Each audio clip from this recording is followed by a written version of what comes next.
Motoplex Hong Kong. Motoplex Hong Kong. Motoplex Hong Kong. Motoplex Hong Kong. Hello to all friends to Motoplex Hong Kong. Hi guys, bye. Motoplex Hong Kong. Motoplex Hong Kong. Motoplex Hong Kong. Ciao.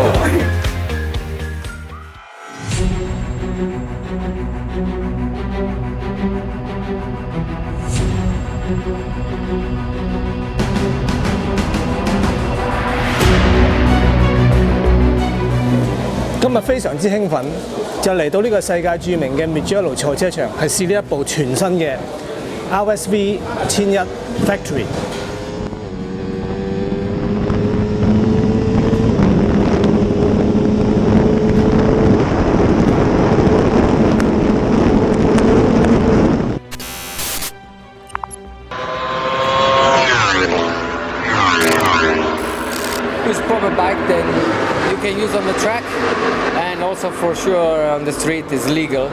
But you can taste the good things about this bike when you go in the track, in the corner, the acceleration. It's very close to the superbike, the race machine. If you are not pro, you can still feel it that this bike have high potential and you can go very fast on the track.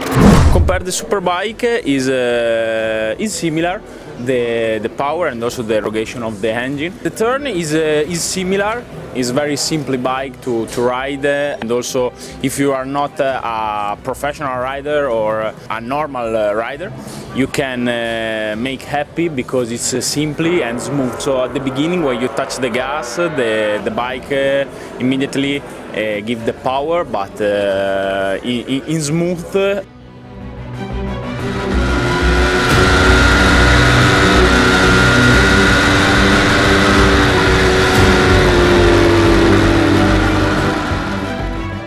嗱，車我哋係試完啦，咁我開頭諗住咧直路都有得唞下咁長，原來係錯嘅，直路根本係冇得唞，因為點解咧？佢一路係咁掹，由中轉、高轉一路係咁掹扯你去，連六波咧都好斜啊！呢架車咧真係非常之犀利。